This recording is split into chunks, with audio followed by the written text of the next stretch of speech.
Hello, everyone, and welcome into our very packed studio. I'm Alexis Yunes, and look at this five-a-side CONCACAF team I have assembled here. I did get things wrong, though, because I went with two goalkeepers on either end, but Casey Keller... Try to score on both of us at the same time. Exactly. Casey Keller, Hercules Gomez, Shaka Hislop, and Mauricio Pedrosa finally gracing us with his presence from one of his 50 million shows on ESPN. It's a special day. It's a special day. Happy to be here. Happy to be here. All right, well, we'll see if Mauricio is still feeling vibesy after we talk about Mexico's draw at next year's World Cup, because yes, indeed, today was the day, the draw for the 2026 FIFA World Cup. We were waiting for it, and we finally got it. It took some time. It took longer to get the groups than it takes me to get ready to go on a night out. But you know what? In the end, we got there. And of course, we're going to be focusing on all of the CONCACAF teams, mainly the three host nations, the USA, Mexico, and Canada. And of course, we're going to kick things off with the U.S. men's national team. They were drawn in Group D, and just have a look at their opponents. Some familiar faces in Paraguay, Australia, and then they await the winner of a UEFA playoff, which could have Slovakia or Turkey. Well, U.S. men's national team manager Mauricio Pochettino, of course, was in attendance. Let's listen to what he had to say after they found out their group. I know the focus, you said this earlier, the focus over the next 6 months is on your team, improving your team. But now that you know at least two of your opponents, like, what does that look like in terms of scouting them, the work you have to do? And is it at all difficult that you don't know yet who the third opponent is? Yes, the problem is rather to have three teams to scout, we have 2 + 4. No, because we need to scout the 4. Now from here to March, we are going to, to amplify. Yes, the numbers of team that we need to observe, because now we have, of course, Australia and Paraguay, but we need to add another 4 teams. And be prepared, all the people in the analysts, and to start to work now, because we cannot wait until March and then start to work. No, we need to be ready from now. All right, well, like I said, I assembled quite the team here at the desk, but it would not be complete without Jeff Carlisle, who has been freezing but working very hard over in Washington, D.C. Jeff, you, of course, were at the draw. Just tell me what the vibe was like after the U.S. men's national team camp found out their group. I think the vibe was that, okay, this is doable. This is going to be a manageable group. It could have been a lot worse. I mean, the U.S. avoided Norway. They avoided Italy in pot 4. The team they got out of pot 2, Australia, was kind of one of the lower ranked teams in that pot. So I think the vibe is like, okay, it's good that they know at least 2 of the teams that they're going to play. And, they're confident that they can get out of that group. I think they should win it, but that doesn't mean it's going to be easy. I think there's some real banana peels, if you will, that if the U.S. doesn't bring their A game, they could find themselves on the losing end of a score, and then things get super complicated. I mean, I remember the vibe after the 22 draw, and it was England and Wales and Iran, and everyone was saying, oh, okay, they should get out of that. And they did get out of it, but there were some dicey moments. And so I have a feeling that what we're gonna witness next year is something similar. I think the U.S. will emerge out of Group D. But they're going to be tested. They're going to have some difficult moments that they're going to have to overcome, and do what they can to get out of that group and into the knockout stages. All right, so doable, manageable, some even daring to call it easy, Casey. I think they're getting a little excited there. But as Jeff said, some banana peels could be in there as well. How did you see it? Yeah, that's the way I saw it. I mean, it's not going to be easy. I mean, we're not France, we're not Spain, we're a good team who's going to play against some other good teams. But there's not that one team where you're going to go, even if it ends up being Turkey, there's not going to be that one team where you go, wow, that's a world power that we have to worry about. So the advantage of being at home definitely plays into it. But it's 3 teams plus, 2 teams plus, the team that comes out of the playoff. that is very manageable. And I also think it's going to be a group that can take points off each other. To where if you do make a mistake, it's not going to be two teams with 6 and then going into, I just don't see it that way. I think it's too even of a group. But I feel the U.S. should advance, and I think they could win the group. I wouldn't say they should win the group, but I said I think they could definitely win the group. Herc, what's the word you would use to describe this group then? I think it's a trap group. That's the word I would use. So not quite as manageable as everyone's kind of alluding to. Well, I think Jeff was right in the money. You avoid some teams like Morocco, you avoid some teams like Colombia, you avoid some teams like Norway. There are certain teams in Italy, in pot 4, there are certain teams you can avoid, and you get some lower ranked teams. But these lower ranked teams, in theory, as Jeff said, that you get, they're very good teams. Gustavo Alfaro's Paraguay, it's not the same Paraguay that lost to Costa Rica in the Copa America 2-1. They saw Gustavo Alfaro with Costa Rica and they said, hey, we want some of that, bring him over. They lost 1 game out of 12 with Gustavo Alfaro. And they beat the likes of Brazil, Argentina, Uruguay, all teams that are formidable teams in South America. They gave up 6 goals in 12 games. They are defend first, they are gritty, they are difficult to play against. They have a few special players in transition. They could complicate any team in this tournament. You got them in your group. Then you have Australia. It's another very good team, a team that's very good that went to Asia to better their level. They did well in World Cup qualifying, had a run of like 9 games undefeated, competitive games. Out of those 21 games that they played competitively, they lost once. It's a team that defends first. They've got some interesting players playing in some top 5 leagues. So they got 2 teams right there that are low block defending teams, what the U.S. men's national team struggles against. They struggle breaking that type of team down. And then, oh, by the way, it could be Turkey.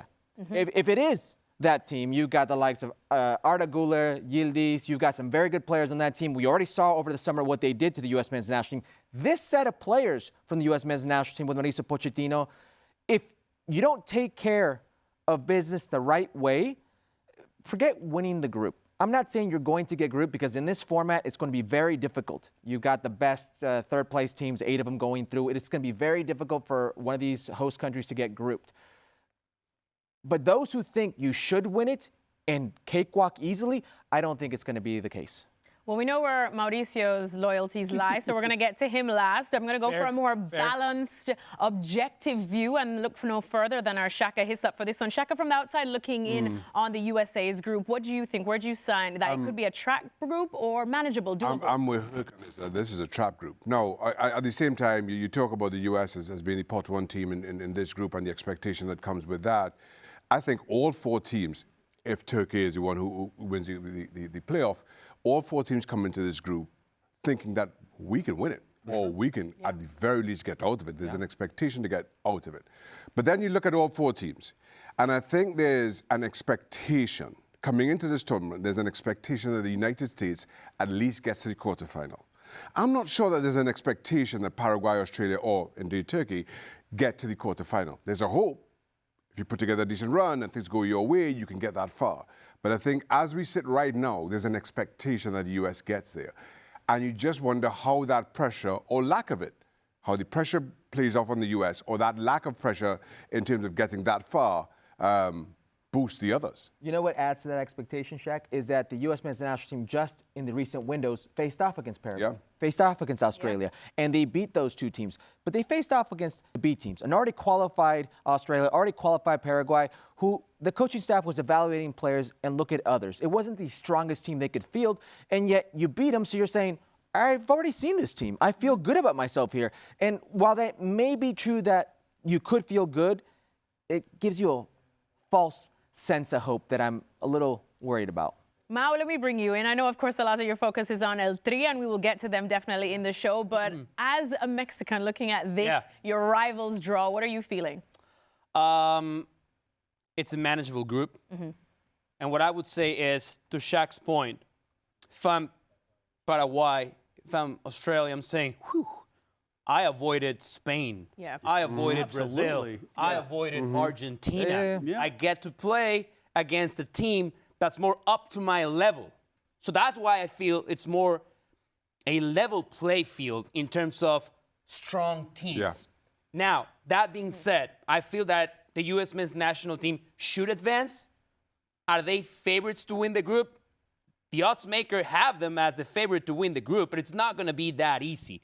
And my big question is, what U.S. team are we going to see? Are we going to see the guys playing in Europe consistently, or are we going to see the less experienced players that Mauricio Pochettino has played in recent games?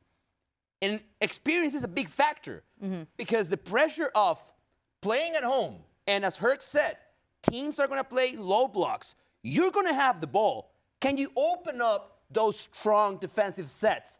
Experience plays a role. Are those experienced players going to be a part of that team? We don't know. Only Mauricio Pochettino has the answer for that question. But that being said, I feel that the U.S. should advance, and in my opinion, they will win the group, regardless of who advances in the European playoff. Well, interesting points there brought up by Mauricio, and we're definitely going to touch on them after this, though, because as he was saying, we don't know what the USA squad is yet, but one person that I think a lot of us are expecting to be part of that World Cup squad is Tyler Adams. We have some reaction from him reacting to the USA's group. Thanks for having me. Yeah, excitement, I think. I think it becomes a lot more realistic now that we know our opponents. Obviously, a huge positive in terms of preparation that we've played both of these teams recently and possibly the third team in Turkey if they qualify. So, yeah, full of excitement.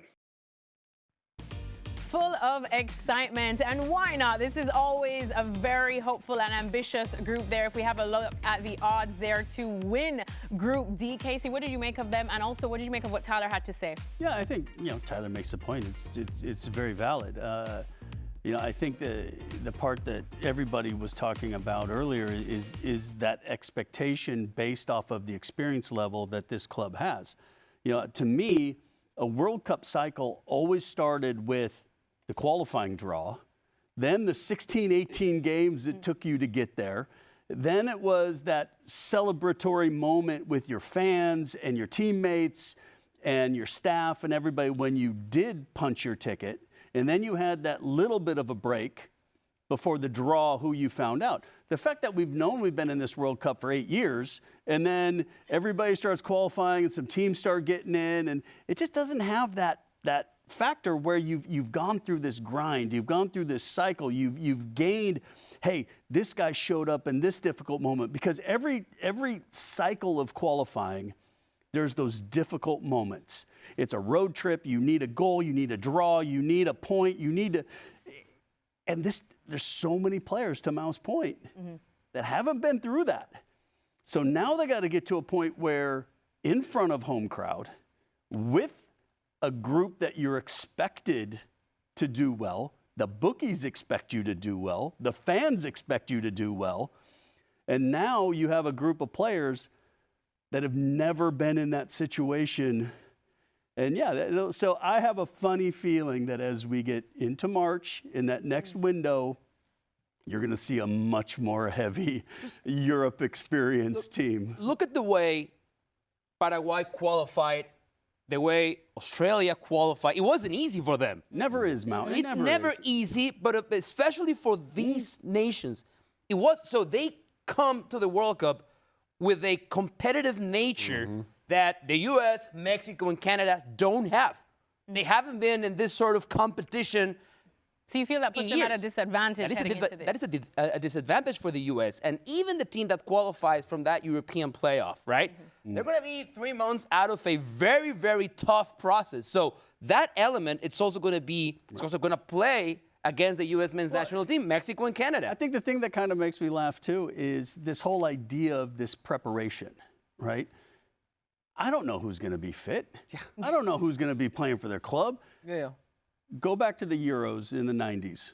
When Denmark gets in, They weren't supposed because to. Yugoslavia, because of the war, Correct. and they were on the beach on vacation because they weren't in the competition, and they win it. So I think there's a really, really valid point there about not being pressed, not having to really compete to get to this point. Well, if there's one thing, for example, this Paraguayan team has done is compete. When Gustavo Alfaro joined the team, they were dead to rights. That's where they were. They were nowhere near the World Cup picture. You look at where they left off in the standings, and it says 6th place. They were 1 point off of 2nd place Ecuador. That's how tight the World Cup qualifying process was in South America. That's how good this team was in the second half of the World Cup qualifying. They are not a team you want to take lightly. So if you're not on your day, and I know they're very excited to play, and he should be. Tyler Adams should be very excited to potentially captain a second World Cup and in his home country. We've seen what a home World Cup can do to some of these players. They'll live off it for the next 30 years. That's literally what it can do to them. So they should be very excited. But you don't want to be known as the team that squandered that opportunity. All right, well, as Casey brought up, it seems like the bookies are expecting big things from this U.S. men's national team, as well as the fans. But let's see what Mauricio Pochettino is feeling in terms of the expectations for his team. It happens sometimes in America, and not just in football, in the Olympics and many sports. All of a sudden, in the World Cup year, now everybody starts watching. Maybe they weren't always before. And pressure comes from that, and maybe it's good pressure. Do you think it's good pressure in that way to have? I think it's good pressure. Put the pressure in the competition and to compete. And the expectation is good because put the good stress in your body. Again, I don't want to be, we need to be careful the message that we are going to send, because every time that we are here talking, the players are listening. And the important thing is to put pressure and to try to be better, us. That is the challenge. It's not to put pressure to say, oh, we need to win, or we should win, or we should be better. No. It's to put pressure. The good pressure is about to be better us. The challenge is be better today than tomorrow, and after tomorrow. And in 6 months, be a better team than today.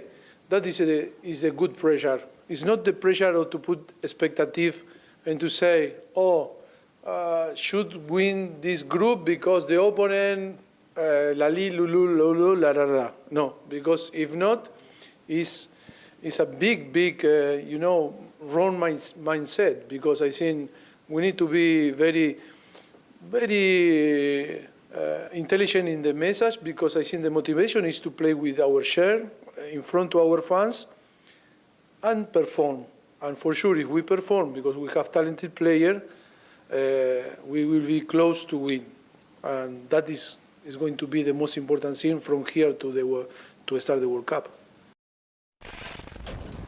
All right, Mauricio Pochettino there just talking about how we need to be careful where we are putting the pressure. But Jeff, ultimately the buck stops with the manager. No doubt that this is going to be his biggest test as U.S. manager. Now with all the talk of this being a manageable group for the U.S. men's national team, do you feel like this has now increased the pressure on Pochettino? I don't know if it's increased the pressure on Pochettino. I mean, certainly there are expectations, but I think those are expectations that he's comfortable with. I mean, this is a guy that has managed some of the biggest clubs in the world. He's managed Paris Saint-Germain. He's managed Chelsea. I mean, he took Tottenham to a Champions League final. So I don't think it's anything that he isn't used to. I mean, in terms of pressure on the players, I think that's what Pochettino's been trying to create for the last 6 months. I mean, ever since, the debacle that was the Nations League.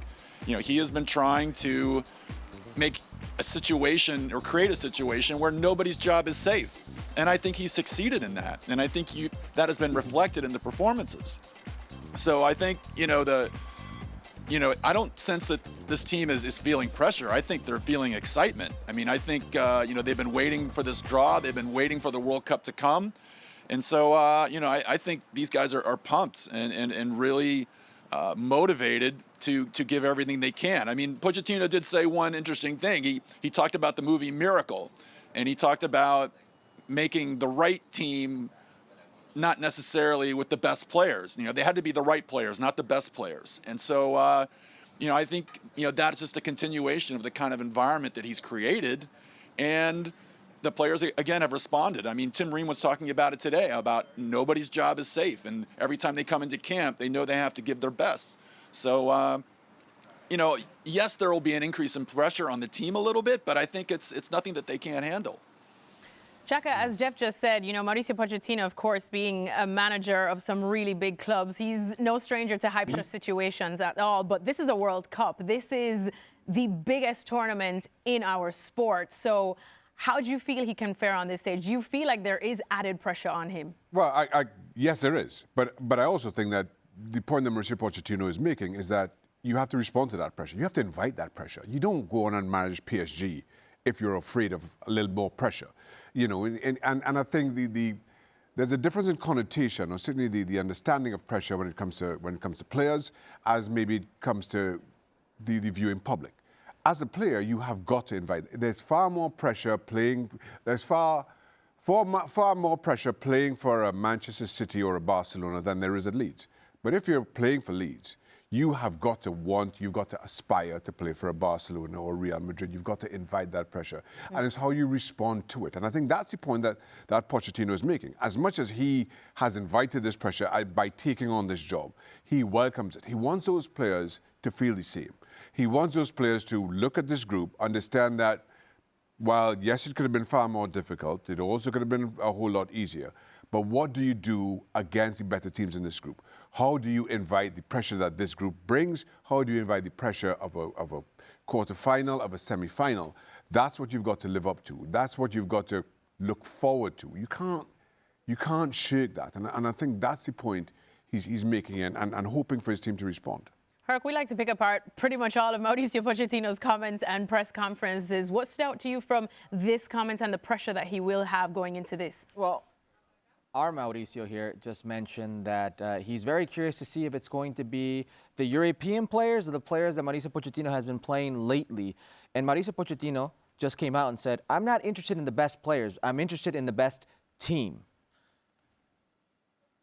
Anybody who thinks that the likes of Weston McKennie, Timothy Weah are lockdown starters on this team now, with the culture that Mauricio Pochettino has invited us to experience, you have a second thing coming.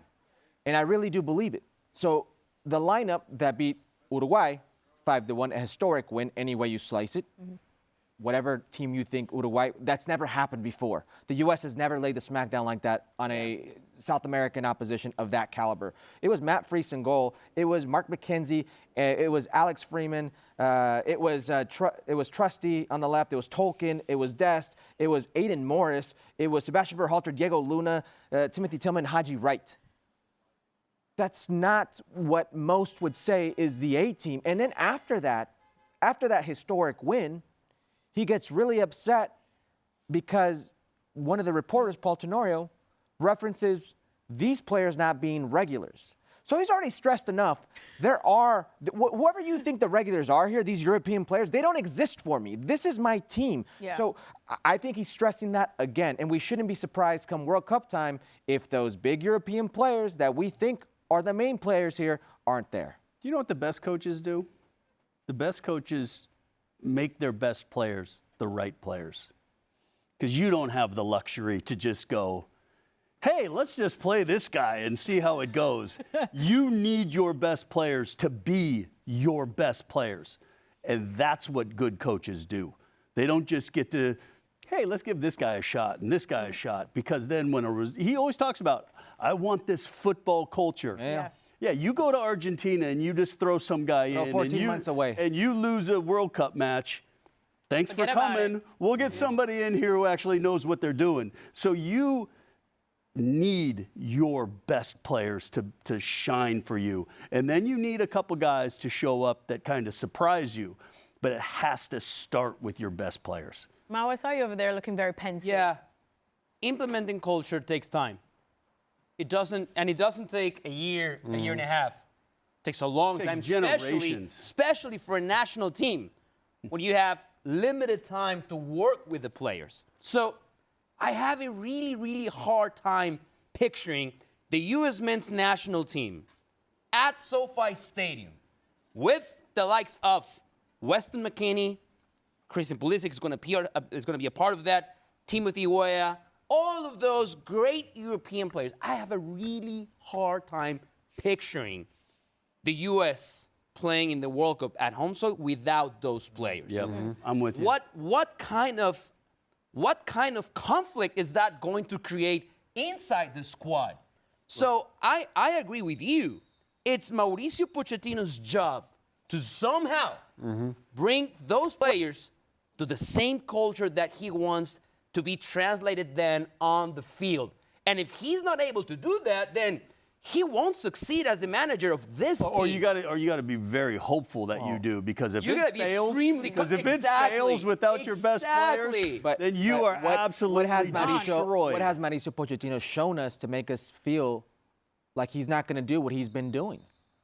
And what has he shown us? Well, you said it yourself. It's very different, a friendly match, a test match, from the opening But I could say match it to you. It's what of he is one doing. of the home teams. I could say it to you. It's what he is doing. What has he shown us to make us think, come World Cup time, everything's going to be different? What do you think is going to happen? I think he's going to do the same thing he's been doing. Yeah.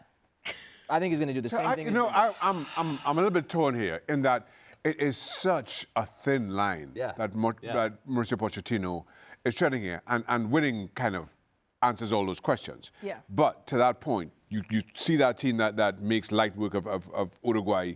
You make changes as we expect. I can sit here in the comfort of this chair, trying to be going not in the World Cup. I can say whatever I want at this point. He's a bit salty still. It's Yeah, Trauma. I'm Dealing with that's boy, I'm getting therapy. But I could sit here and say that Pochettino has to play, these big name stars that he has. But you go out and you lose your opening game of the World Cup, having made wholesale changes from that. So not only people then start to question, well, why do you make those changes? Not only do people on the outside question that. Now the inside. You've got those players who put up those performances, because the old cliche in this game is possession is 9/10 of the law. And so those players who put out those performances go out, have a performance that has people questioning. Similarly, you don't make changes and you lose. Everybody's asking, well, how come you didn't go with Mr. McKinney and Gio Reyna? And so but again, to his earlier point, that's part of the pressure that this team has to be willing to take on. That's part of the pressure that he as coach has inherited. But Chuck, I'm going to go back to the conversation we had just a few minutes ago, because none of these games have mattered. Yeah. If you're in a 16-game qualifying schedule, you can't afford to just be, hey, let's try this guy or let's try this formation. You have to have some sort of consistency to give yourself an opportunity to play consistently. And the one consistency in Mauricio Pochettino has been inconsistency. So we keep thinking, where are we going to start to see kind of a 8 players, 9 players of this, okay, here's my back line, and then maybe there's one change. Here's my midfield, and then there's maybe one change. Not 8 changes, 9 changes every time the team. So it feels like he has no idea who his starting lineup, which then gives us the feeling like we have no idea what the starting lineup is.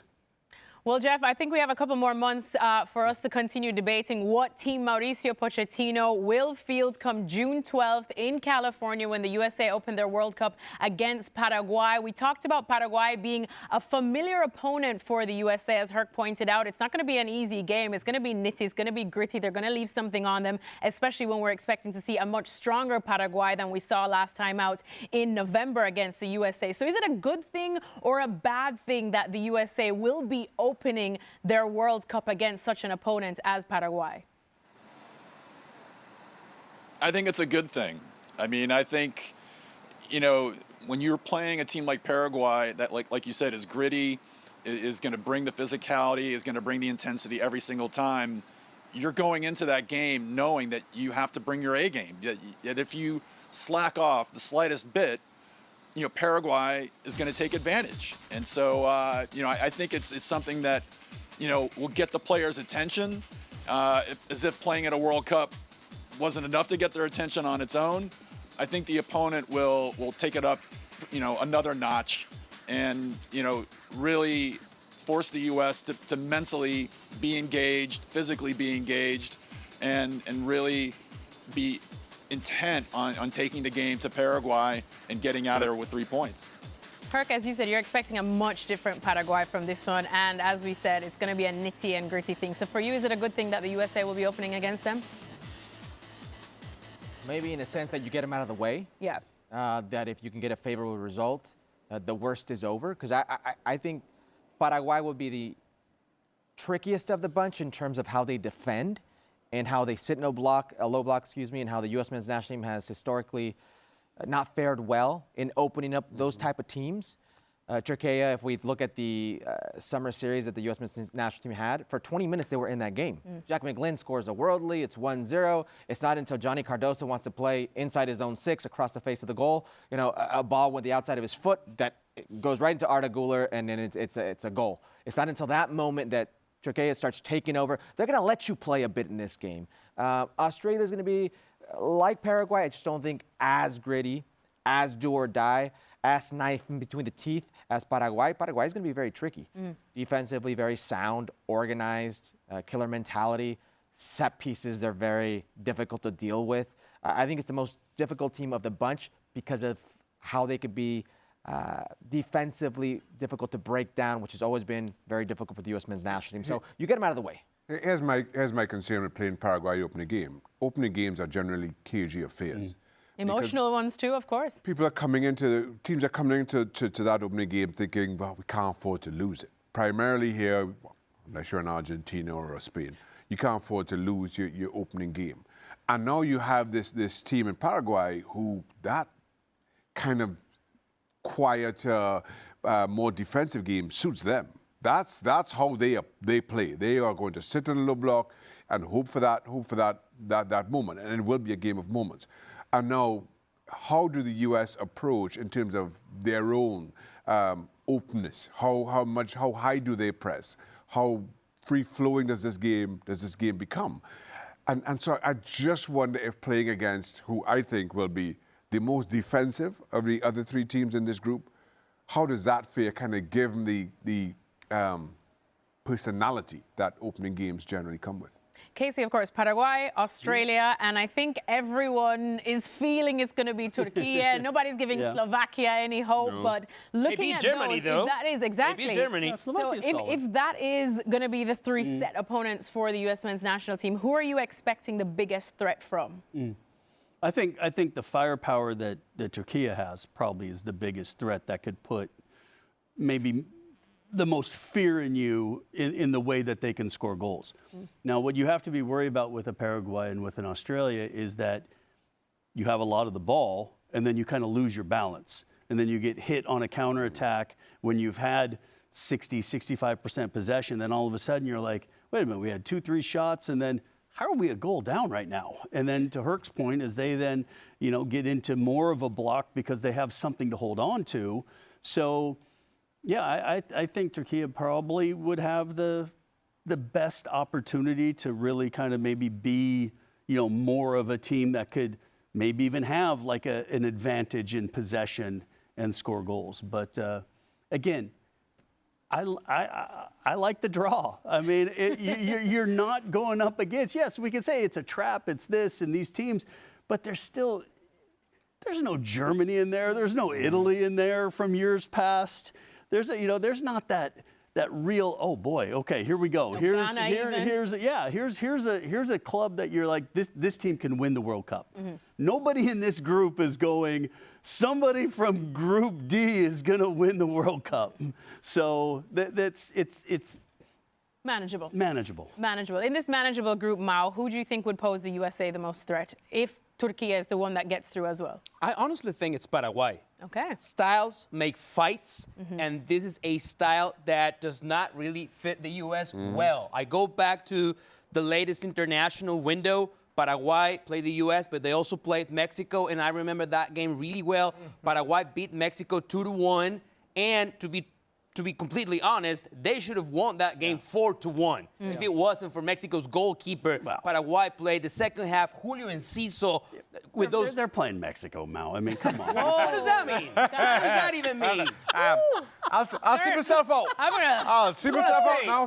The World Cup has just started for Futbol Americas right now. Casey Keller just kicked it up. And I'm here for it. We're gonna start Here seeing for it. some boceros. Miles roll his sleeves up. I am so here for it. Always ready. Don't worry. Now I'm I going love deep this. with my breakdown of how Paraguay in transition is going to beat the U.S. 3-0. Here's why. Okay. The U.S. When the U.S. men's national team steps on that field at SoFi Stadium, they know they have to beat Paraguay. Paraguay, in order to advance, they don't have to beat the U.S. They would go back to their hotel happy with a 0-0, with a 1-1. And then they can try their luck against Australia and against another team that is going to have the ball and is going to attack, like Turkey, which, again, will play to Paraguay's strengths. The way they have those long passes, the transitions, that's going to hurt the U.S. They don't need the ball, and the U.S. is going to have the ball. So I'm calling it right now. It's Paraguay 4, the U.S. 1. Jeff Carlisle is with us, and I'll be interested to hear what he has to think. Jeff, we've heard potentially Turkey, but Mauricio, I nearly called you Mauricio Pochettino, Mauricio Pedrosa is saying that it's actually Paraguay and that first game that's going to be the biggest threat for the U.S. How do you see it? I mean, I think it depends on if Turkey gets through. I mean, I think, Turkey is the team that I think is going to give the U.S. the biggest problems. I think, they've got the attacking talent with, Güler and Yilmaz. And so, I think, they've got the quality. That's not to say that Paraguay doesn't have any attacking talent. I mean, everyone knows about Miguel Almiron. But I just think, Turkey's attacking weapons are playing for bigger clubs at a higher level. And, they showed how, much the U.S. could struggle, back in June. Now, granted, that was not the full U.S. squad. So, you have to take that result with a little bit of a grain of salt. But, I just look at the players that Turkey has, and, I think that's going to be the biggest challenge. But, each group, as it progresses, kind of takes on its own personality. Last time it was the U.S., tying Wales in a game that they probably should have won. And, then they had to play England, but then they got a good result out of that one, and that set them up for the game against Iran. So, you just have to take these things game by game. Certainly it's important for the U.S. to try to get 3 points in that opening game, but it's not a death sentence if they end up drawing that game. I mean, they just got to try to manage the group, manage the games as best that they can, and manage results as well. So, I think Turkey is going to be, again, the biggest challenge for the U.S. All right, Jeff Carlisle, thank you so much for putting on a tie and a blazer and dressing up just to hang out with us on Futbol Americas. I know it's hard because I've got some very well-dressed men here, but thank you so much, Jeff, and we'll catch up with you another time.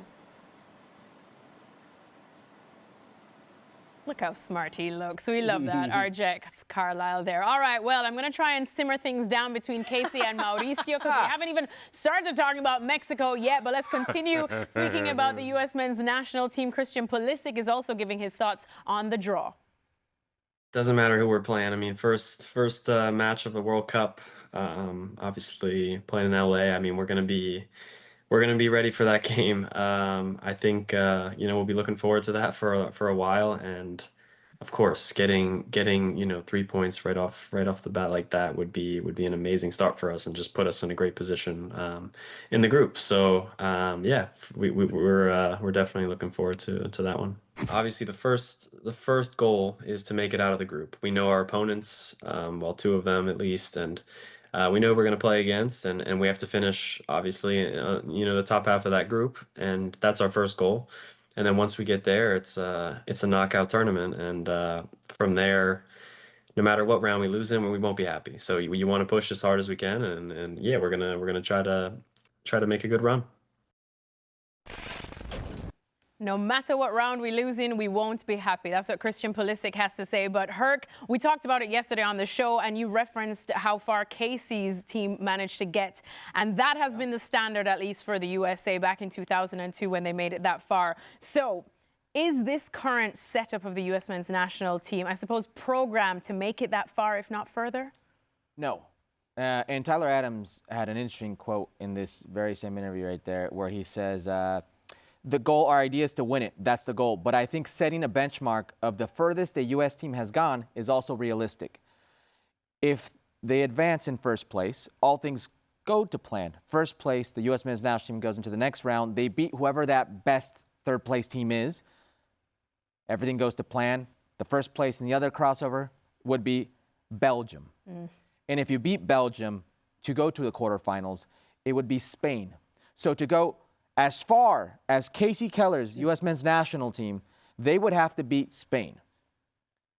Mo says, forget about it. Why are you staring at me like that? Well, I'm just hoping that because somewhere in the permeation we'll get Mexico in the round of 16, and then it'll make it a lot easier. But what I'm saying is, in the midst of this tournament, in adding more teams, we thought we were going to get dilution, and that may be the case in the group phase. It is not the case anymore in the knockout rounds. Well, I think the way it's seeded, 32, though. Yes, but the way it's seeded now, with the top 4 teams being protected, if everybody goes, you're going to get scenarios where these deep runs, like we saw with Morocco last World Cup edition, now throw in another heavyweight hitter there. I think it's asking a lot, and I want people to be objective. And I love Tyler Adams and Christian Pulisic saying that's the goal. We want to achieve history. That should be the mentality. Every time.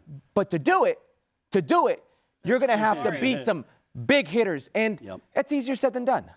That is easier said than done. Now, before we let in Mao and Shaka on this one, I do have like another. By the way, France after Spain. Exactly. In the semifinal. after Herc has kind of just set out that map, I think a lot of us are going, probably not. I already saw Mao shaking his head in this one. So that just leaves me now with the fact that I guess the most they can aim for now is to just get out of the group. But surely, if that is all how it ends, Casey, that's a failure. Yes, but I think you still need to get out of the group and then see who the next opponent is. And then you have to judge that opponent based off of, is this a should win, a could win, or it's going to be one of the biggest results we've ever had in the history of our program. And I think because of the way teams are protected, I think it gives you a pretty good chance in that round of 32 to get to, you know, that you're playing a best round of third 16. place team if you get first place. Yeah, you can put yourself in a good position to continue in the tournament. This tournament, because of the expanded field, really quarterfinals, I'm going to go round of 16 is where it really starts to get interesting. Can I just, Mauricio Pochettino's looking for his miracle on ice moment. Spain in a quarterfinal would be his miracle on ice 100%. moment. And if memory serves me correctly, there was a ridiculous Spanish generation that won 2 Euro championships and a World Cup sandwich in between with a 35-game unbeaten streak. And who ended it? It was Bob Bradley's U.S. men's national team in the Confederations Cup. So if you want your miracle on ice moment, there it is. All right. Well, guess what? There's a lot more reaction that we're going to get to now. Don't worry, Mao. The next segment is all about you. No te preocupes, I'm good. I'm feeling need to stay out to that one, so we're going to have to get to the next Tiger. segment, but not before I remind you that there's plenty more talk and reaction about the draw on ESPN FC, especially if you want things from the European perspective. A fresh episode dropped today. Let's talk about the other host, and we have to go to Group A for that, and it's El Tri Mexico. This is who they were drawn with: South Africa, South Korea, and whoever wins the UEFA playoffs there. So, Mauricio, my question for you is this, as we talked about the U.S. men's national team, is this a manageable group for Mexico, or are you feeling that this could be a banana peel and they could be embarrassed by some of the opponents? This is an easy group for Mexico. Oh, wow. Remember 3 years ago, after the draw, Argentina's goalkeeper, El Dibu Martinez, when he saw that Argentina was going to play Mexico, and he went, easy, easy. That was my exact same reaction after the draw. Easy. South Korea? Number one. Okay. Eric, as my witness, how long ago did I say June 11, Estadio Azteca, opening match for the World Cup, Mexico's going to play South Africa? That's all you've been talking about. For a long time. So I knew what was going on. So you're a fortune teller. It happened. Then, South Korea. Mexico has played 5 times against Asian nations in the World Cup, 5 wins, no draws, no losses. Mexico has already beat South Korea twice in the World Cup, once in 1998, once in 2018. Even South Korea was an amigo team when they beat Germany, and Mexico advanced to the round of 16. Not the amigo team. It was an amigo team. And whoever advances from the European playoff most likely will be Denmark. This is not the strongest Denmark. That's not 1992 Denmark squad. There's no Laudrup playing for Peter this Denmark team. Schmeichel. There's a Rasmus Højlund. There might be a Casper Schmeichel, There's but there a won't be a Rasmus Peter Højlund. Schmeichel. He's He been has finding been the all back of right the net. playing in Italy, but this Exactly. is a very, very winnable all do group that for for Mexico. United. But my only concern, and we have talked about this many times, and you all guys faced Mexico. For some reason, especially in World Cups, when Mexico plays tougher opposition, the likes of Germany, Italy, France, Argentina. No, not with Argentina. That's what I wanted to remind you That's of. the exception That's to the why- rule. exactly. That's the exception to the rule. Croatia, even African teams, they step up their game. They do. They do step up their game. But when they're supposed to be the favorites, they haven't always delivered. I believe that playing at Estadio Azteca with the altitude, with the heat of Mexico City, that's going to be a big, big factor. So, all things considered, I believe Mexico will win their group and will face one of the best third places in the round of 32. Well, let me go then to Shaka quickly on this one, Shaka, because we need a level head once again. And I mean, we have all been on Futbol Americas, I think, all year long, where we have talked about how, yes, Mexico is Mexico, but we're not seeing the Mexico that we are used to seeing on the world stage. Not even on the world stage, but let alone in just CONCACAF as well, Shaka. So Mao is saying an easy group for Mexico. Are you saying easy, manageable, or where do you stand with it? Easy. This is an easy group. What? Okay, This is so an much easy for my group. level head. Mexico. Shaka just trying to get some margaritas and tacos after this at Mao's house. You will always get margaritas and That's you no, don't have to say anything. Maybe some lasagna. Getting margaritas from Mao isn't that easy. Oh. Not as easy as this group. But I'm with Mao on this. You look at, and while you could look at the USA's group and see potential stumbling blocks there, and maybe that kind of prepares you for what's to come later. You look at this, and if Mexico do not only advance, if they do not top this group, they are the only ones to blame here. It's not that anybody else stepped up and anybody else was that good and there was a surprise. And if Mexico do not top this group, it's their own fault. Whereas, and again, if you want to draw that comparison to the USA's group, which at the very least Casey was very confident about, there are stumbling blocks. There is potential for Turkey to be simply outstanding. We've spoken about Paraguay and on Australia and the threats that they have. When you look at this group, they can be good, but not good enough to depose Mexico. That's their doing or undoing if they don't qualify. Well, Herc, you're out the level head, so what do you think? So tomorrow we're going to get schedule. Yeah. We're going to get times. I wouldn't be surprised if you start getting for Mexico some of these daytime games, and I can tell you from personal experience, Case, you can as well, from being there, you've covered the games under the sun, with the smog, at altitude, El Estadio Azteca full. That is a difficult setting. I don't care who you are. And we saw these European teams at the Club World Cup complaining about the heat in the East Coast and the travel to the East Coast. Wait till they're in the Estadio Azteca in Mexico City. They will melt under the Azteca sun. South Africa might be used to it, though. But I go back to what Mao said. When Mexico is in a position of being the obligated winner, they don't perform. They perform well in a position of being the victim. Nobody believes in us. Si se puede, we can do it. That's when they perform. But when they're the ones who have to go out there and put the show on, and in front of their people especially, and you've seen the relationship right now with the Mexican national team and their general public, I think they're going to go past their group. I think it's a given. They'd have to lose every single game not to be one of the best third-place teams. In the U17 World Cup, Mexico won one game, and they went in because of fair play. Least red cards, least yellow cards. That's how they advance to the next round. And they won their their game in the next round. Argentina. Argentina, yes. So they will advance. Yeah. But can they do it in the way everybody expects them to? That's where I have my doubts. All right, so Casey, we got two easies and another kind of manageable, but still kind of leaning towards easy. How do you see I think they comfortably get through. Do you think this they're group. lucky that they comfortably avoided a big European of course, superpower? of course. But that also helped being seeded, like the U.S. did as well. But they will also have some of the same issues that the U.S. has. No competitive matches. A squad that has not really inspired anybody in this last year. We've watched Mexico a bunch of times, and at no time have we. Where's the creative factor in midfield?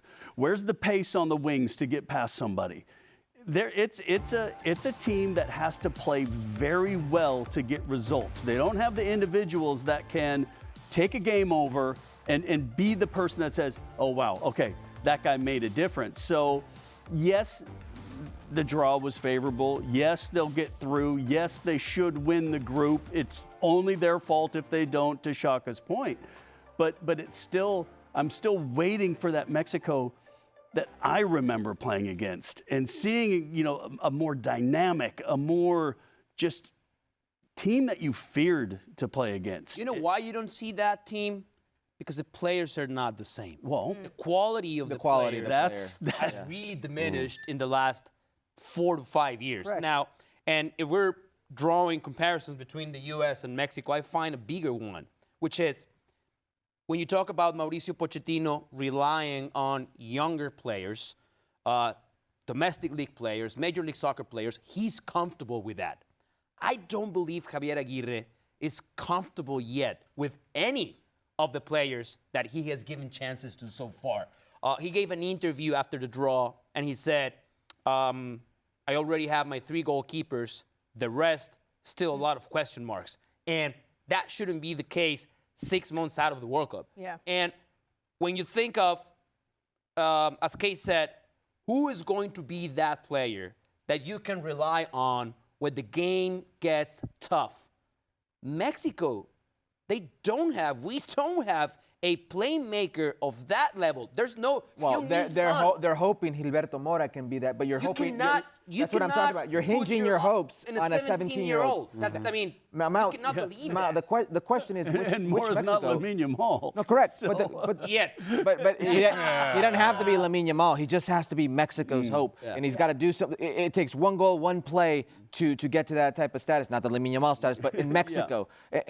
What type of Mexico are you going to get? Are you going to get the Mexico that in 1 year won Nations League and won the Gold Cup and inspired their fan base to think that something was possible? Or are you going to get the Mexico that, since that Gold Cup final, that win against the U.S. men's national team, has won 0 games? What Mexico are you going to get?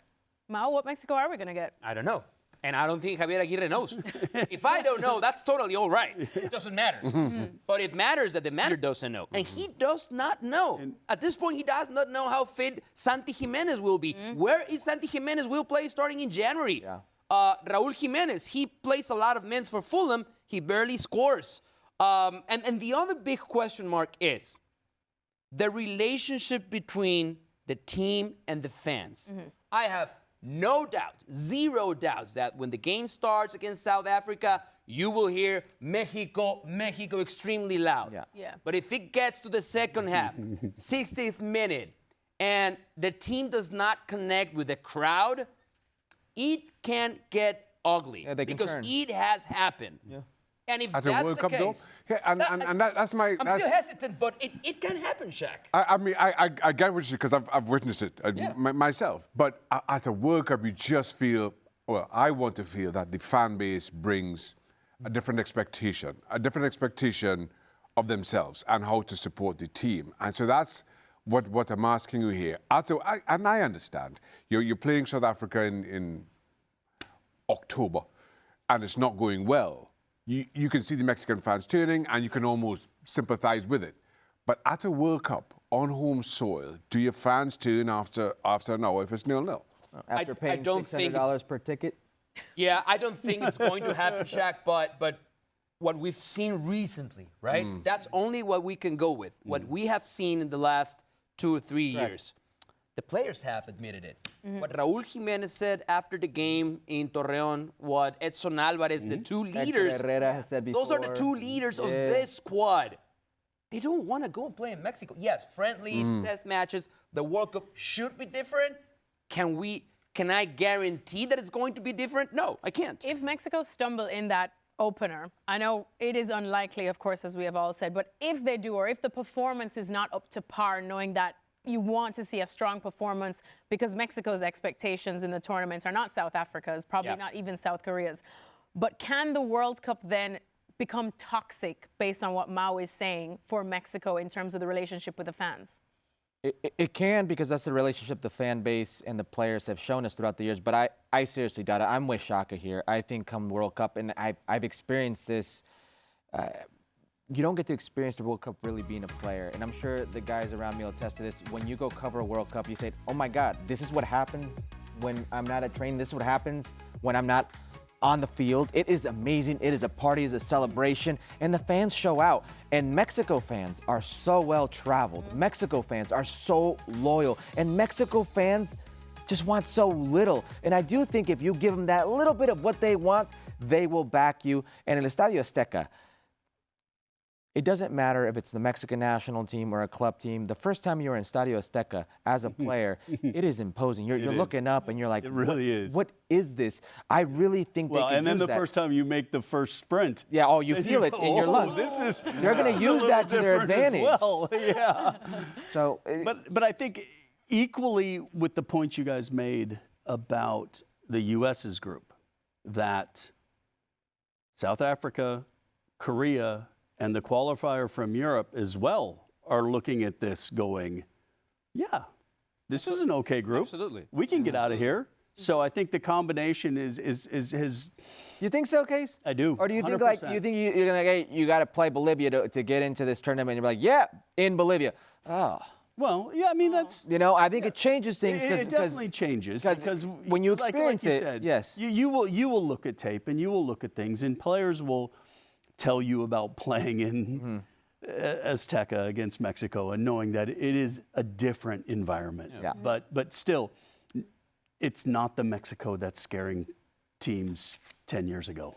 Well, with or without that Mexico, or that Mexico that has the fear factor that we're used to seeing from Mexico, we talked about expectations for the U.S. men's national team. What are the realistic expectations now for Mexico in this one? We always talk about ese quinto partido. As Herc pointed out yesterday, it's now a sexto partido. So what are the realistic expectations for El Tri now, Mau? I hate that you are using the word realistic. Yeah, because you really we all hope for the best. You used it twice and you emphasized it. You didn't go realistic. You went Realistic. realistic. Realistic. What are you feeling? Because we know that the atmosphere right now between the players, between the federation, between the fans is a little different. So, realistic expectations. Win the group. I think that's a realistic expectation. Face one of the best third places. It's really hard now to picture what exact team that could be. It's impossible at this point. Sure. But if it's a third place, then you're thinking you're going to play again at Estadio Azteca. That should be a game in which you are competitive at the least. Okay.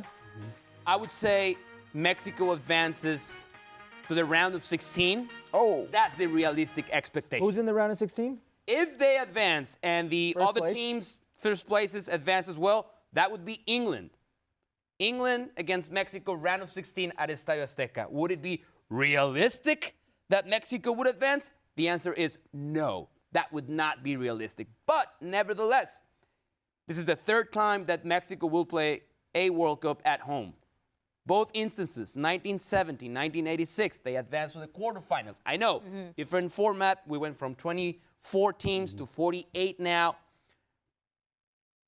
I believe Mexico can get to the round of 16, and then if everything goes according to plan, play England, and before the game, we make a march to La Basilica de Guadalupe, pray. We're a very Catholic country. play to La Virgencita de Guadalupe, that Cole Palmer plays really bad, that the heat, the altitude plays against England, and we'll see what happens. Exactly. You might need some Santeria for that one. You might need to. Casey, I know a guy. Don't talk about your dad right now. I will take you to Ecatemaco if needed for that match. Herc, what do you think in terms of realistic ceiling for Mexico in this World Cup?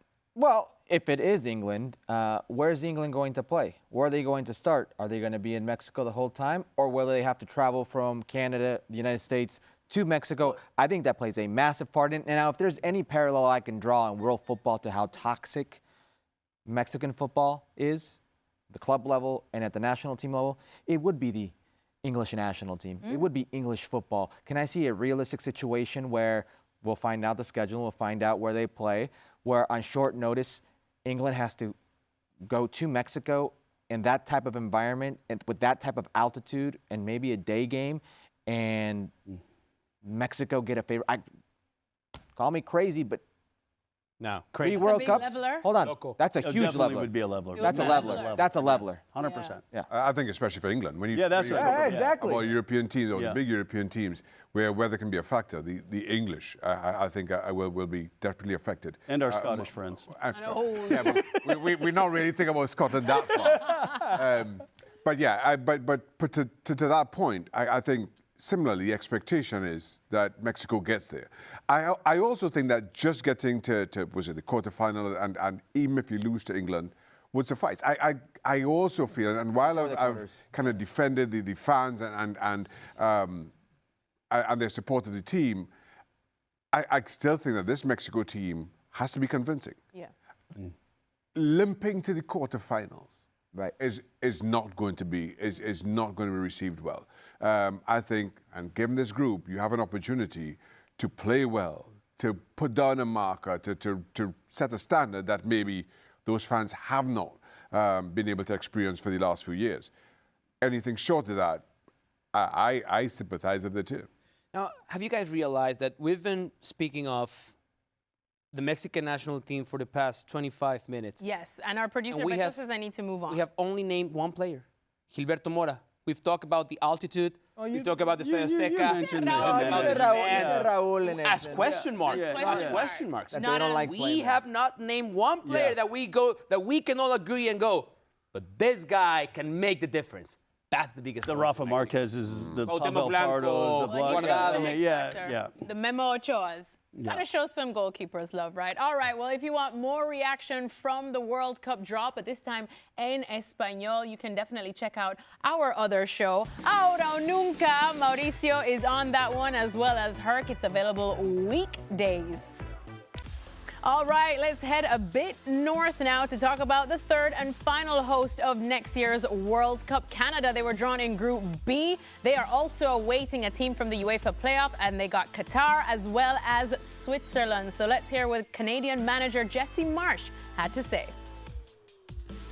It's a little bit weird not knowing what your third opponent is, but in general, I think we're excited about the opportunity to play against these opponents. And I said this going in, we were confident in our team, and whoever we were going to draw, we were going to be ready for those games and know that we can win, we can beat anyone. So that still remains. And the only extra factor for me right now is the Coach Joaquin for Switzerland and then Coach Lopetegui for Qatar. It's two really good coaches, so I'll have my hands full in the preparation.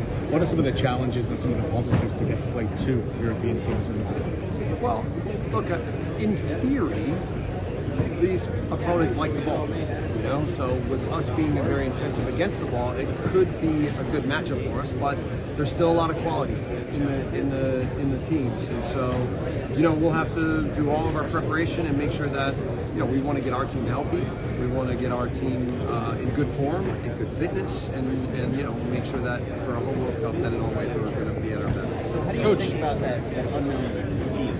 I don't like it, I don't love it, but I think it's obviously a bigger disadvantage for that team. We'll spend a heavy amount of our preparation in the next 3 months on specifically Switzerland and Qatar, and that'll give us a little bit of time then to see what exactly comes out of the other group. But it's not ideal, but whatever, man. We'll be ready. Would you want it to be? Would you want to do it? I think playing Italy would be outstanding, especially the first game at home.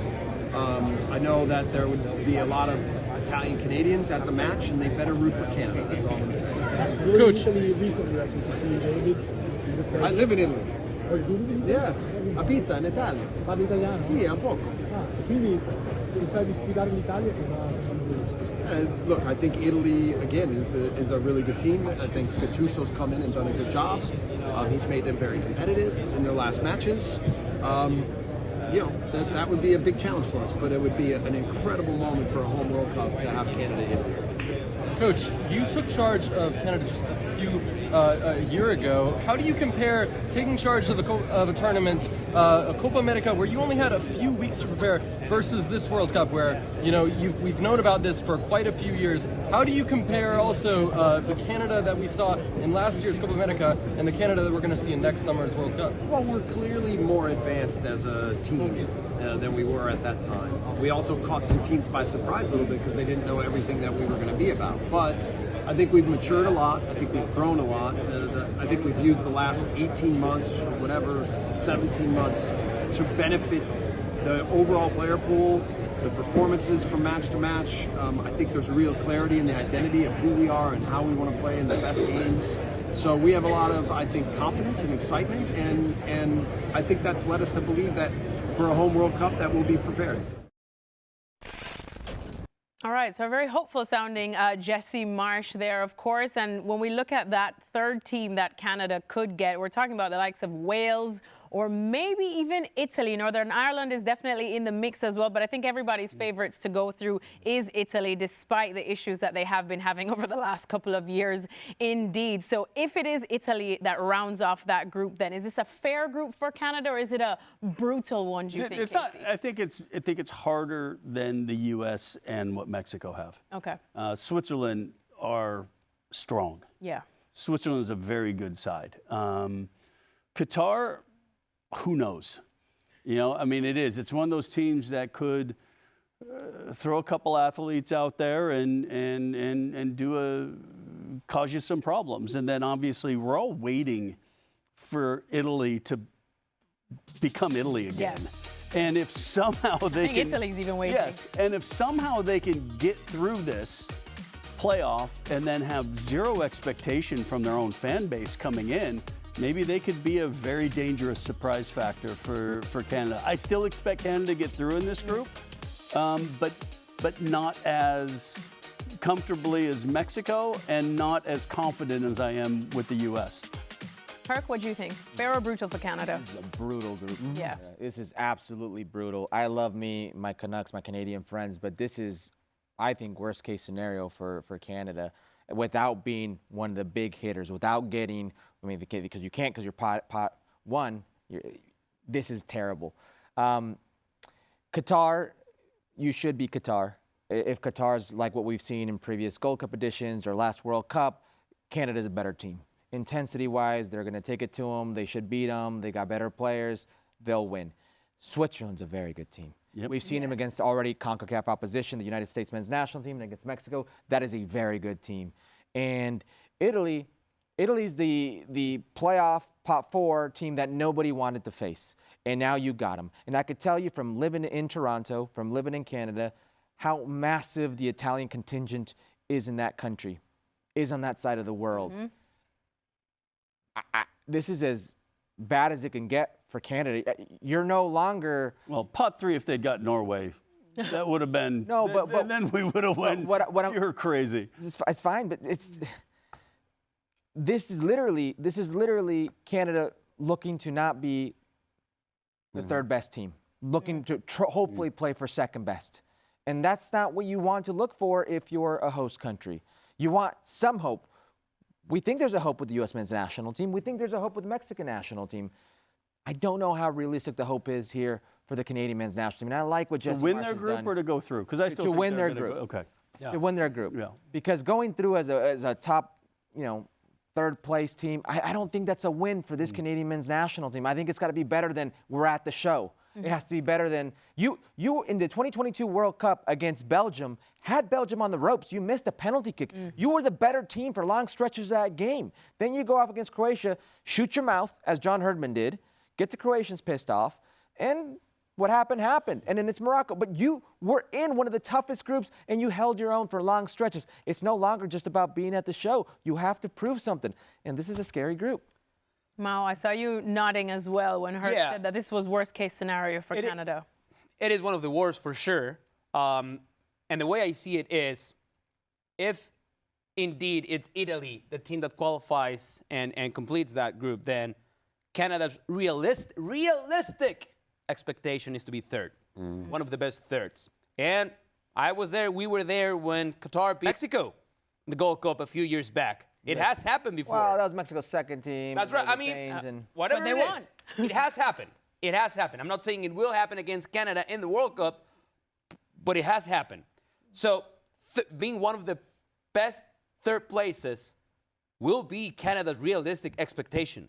As you guys have said, Switzerland, it's not that they have been good now. They have been really good, very competitive the past 10, 12 years. Euros, World Cup, they always make it to the next round. Playing at big clubs around Europe. They always make it to the round of 16, the type of players to the knockout stage. They got some, and they got some wingers that can run and Embolo, they got the experience of Shaka, right? In the middle, The other Shaka. The other Shaka, the lesser Shaka. The not so great Shaka, I must add.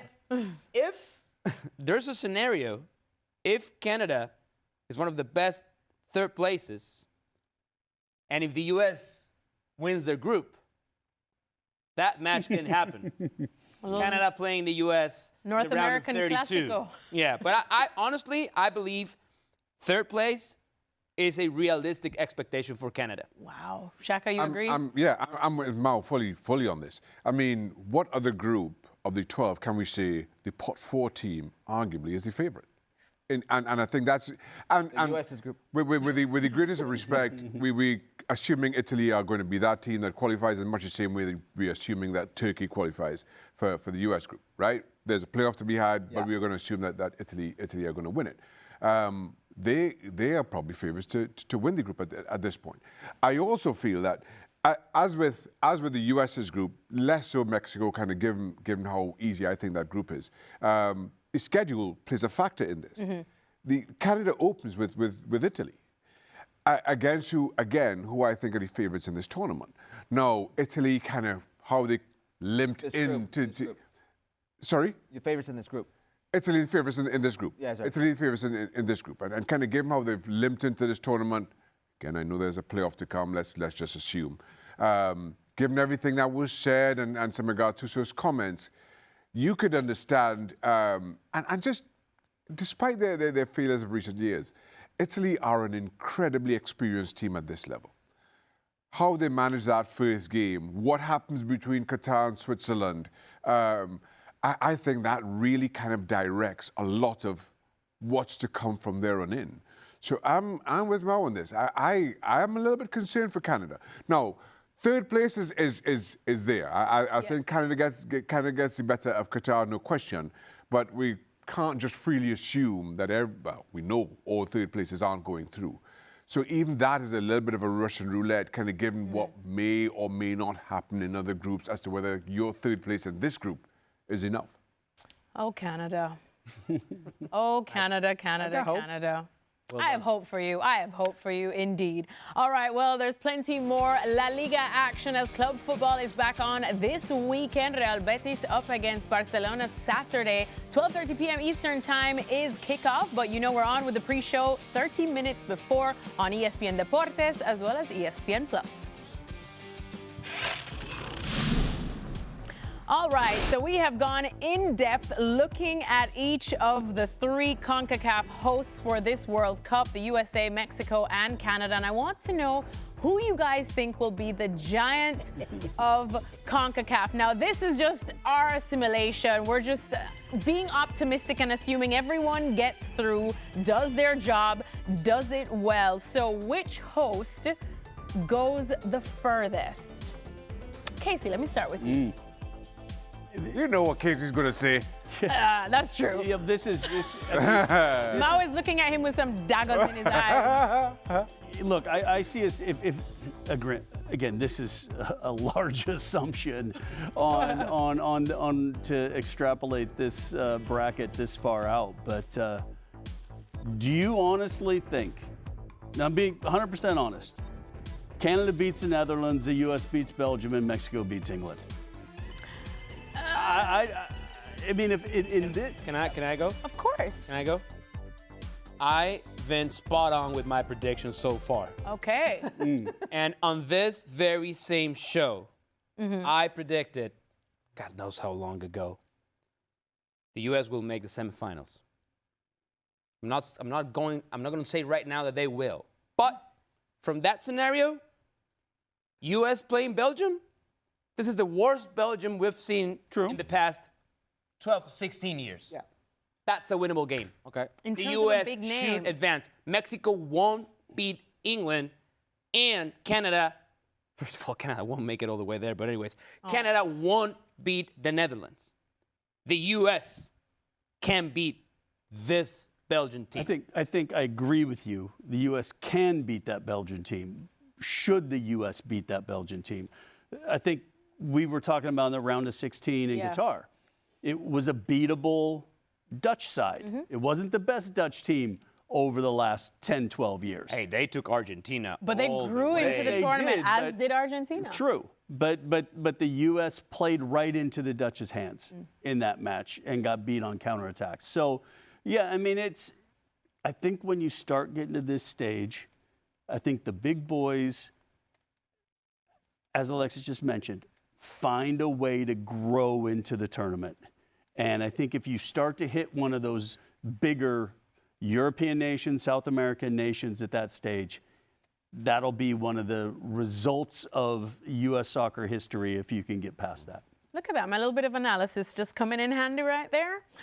Shaka, what say you? U.S. Going with the U.S. as well. I'm with the U.S. And listen, I don't write off Mexico's chances against England, but I certainly have far more faith in the U.S. against Belgium than I do Mexico against England. So, with respect, I've kind of made my opinions known about Canada. I'm with Mao. I'm not sure they even get this far. U.S. for me has the best opportunity has the to best get the furthest. opportunity to go the furthest. Hercule pensive. Well, based off what we've seen in that bracket, if I gotta say Mexico's playing against England, U.S. is playing against Belgium. Listen, Belgium's got Thibaut Courtois. He's going to keep any team in any tournament alive. That alone. England's going to play against Croatia June 17th, and it's going to be either in Toronto or Dallas. Let's say it's in Toronto. They're going to play against Ghana, Toronto or Boston, and they're going to play against Panama, either in New York or Philadelphia. They're not going to have time in Mexico City. Brief little story. First time I played in Mexico City, Puebla versus Pumas at CEU, San Azteca, but it's Mexico City. First 4 minutes of the game, I score a goal, it's 1-0. After that, bam, bam, bam, bam, bam. We're losing 4-1. After the game, the coach in front of everybody says, "And you, I should have taken you out minute 4." Yes. Yeah. So it's one of until you're in that environment, until you experience how it hits you, and 3 days, 4 days is not enough time to acclimate to that. I can see Mexico, if they can make it there against England, with the type of pressure England's going to have, upsetting England and grow in the tournament. Yes, to get to that point. Historically, it has been said that it was a mistake to schedule 1986 when Mexico lost to Germany in Monterrey, nowhere near the altitude of Mexico City. And the German team was spent in overtime and extra time. And then they went all to PKs, and Hugo Sanchez didn't want to kick the PK anyways. But Herc's right, that plays a factor. That being said, just comparing squad to squad, the U.S. would have a more favorable matchup against Belgium than Mexico against England. I'm going factors of where one team is and where they're going to play 100%. Understood. Which I think plays a major part in this. All right. Well, Mother Nature and Father Time, those are the two great levelers in any sport, indeed. All right. Well, we're about an hour and a half into our show, and now it's time to wrap things up. It's been a long day as we looked back at the World Cup draw. We cannot wait for the schedule to come out, and then we'll have plenty more analysis. But there's more Futbol Americas coming your way on Monday after the weekend, and we'll be seeing if Lionel Messi will lift the MLS Cup.